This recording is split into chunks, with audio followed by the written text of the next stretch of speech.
Oui, deux questions d'abord pour Eliane. Merci pour cette présentation et c'est tout à fait séduisante sur ce modèle circuiforme. Je m'interroge sur une étape intermédiaire pour justement l'époque carolingienne, puisque dans le caveau Saint-Lubin, plutôt dans le prolongement de la fouille de Merlet, il y a cette maçonnerie qui semble bien de nature différente par les traces d'outils pouvant correspondre à ces outils qu'on a à l'époque carolingienne, et puis les C14 semblent aller dans ce sens. Donc est-ce qu'on pourrait imaginer que le modèle dont tu parles, qui est tout à fait séduisant, soit déjà celui influé, enfin présenté peut-être dans un état carolingien? Bon, difficile à démontrer, j'imagine. Voilà. Et puis, et l'autre question, c'est pour Pierre, c'est la situation donc, de ce second mur qui pourrait être en relation avec l'étape de l'an 1000 en bleu. Est-ce qu'on peut imaginer que ça a pu fonctionner plus au sud pour pouvoir encadrer? Parce que ce qui m'interroge, moi, c'est l'accès justement à ces fameux grands couloirs de procession qu'on imagine mal qu'ils soient définitivement accessibles depuis l'extérieur sans que ce soit inclus dans un porche, un grand porche qui irait donc au nord et au sud, avec la question justement du mur jaune qui pourrait, lui, éventuellement être antérieur et appartenir à une première étape. Alors, je ne vais pas pouvoir te répondre précisément, Christian, parce que justement, par chance, les données ne concernent pas ce secteur de l'édifice. Donc, j'ai pu balayer ça assez rapidement et pas me lancer dans des hypothèses trop complexes.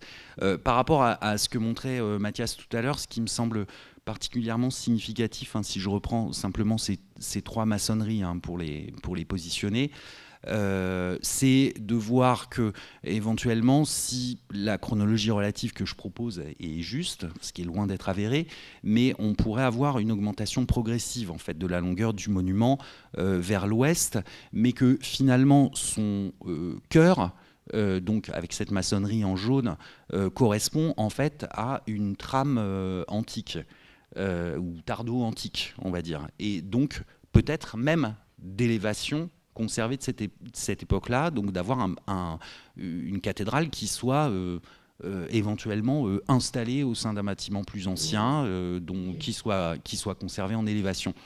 Et puis, de ce que Mathias montrait tout à l'heure aussi sur son plan général, notamment pour les axes de circulation en lien avec les maçonneries, il semblerait bien que la maçonnerie la plus claire à l'ouest, ici, ait été contrainte éventuellement par un ancien élément de voirie sur lequel ont peut-être été à peu près alignés les tours, voire sont venus empiéter.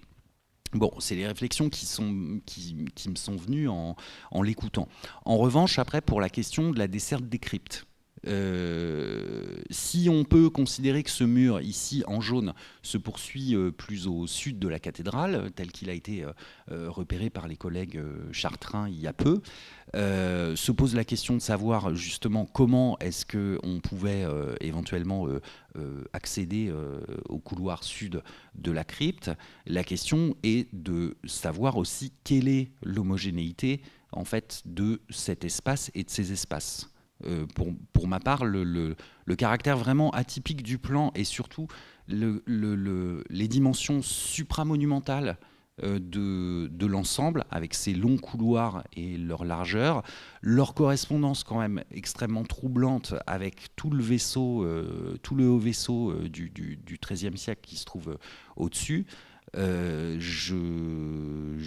J'avoue que moi, sans relever, sans décroutage, sans relevé des maçonneries, sans analyse de bâti, j'ai vraiment du mal à y croire. Je le réfute pas, c'est pas du tout ce que j'entends, mais je demande vraiment des preuves tangibles parce que j'ai vraiment du mal à comprendre comment ça fonctionne. Et l'articulation entre la tour sud, justement, et l'extrémité du couloir est une zone qui a été beaucoup reprise lors de restaurations, même assez récentes, et qui semble difficilement visible. Moi, je m'y suis jamais consacré, donc je ne peux pas mieux répondre à ça. Voilà, c'est vraiment du travail à faire. Vous nous avez montré à plusieurs reprises une enluminure de, je crois, Missy, montrant Fulbert devant sa cathédrale. Or, selon certaines sources, cette interprétation est jugée inexacte et on penserait qu'il s'agirait de l'abbé de Saint-Martin-au-Val, donc de l'abbaye de Saint-Martin-au-Val, qui s'appelait, je crois, Grégoire Desjardins, et qu'il ne s'agirait pas de Fulbert. Je voulais savoir ce qu'il en est exactement. Oui, je crois que l'interprétation ne fait aucun doute. Il y a une littérature super abondante sur cette enluminure. On a la commande, on sait qui l'a commandée, on sait qui l'a faite, on sait que c'était pour Fulbert. On a l'inscription du tumulus qui va avec, donc je crois que l'identification de Fulbert ne fait aucun doute. C'est marqué sur sa tête en plus. Oui, absolument. Oui. Vous avez évoqué au début de... Je parle à M. Martin. Au début de votre présentation, des irrégularités ou des surprises dans la statuaire du portail occidental, avec notamment des signes du zodiaque qui apparaissent désordonnés. On connaît tous la petite statue du berger qui est tronquée.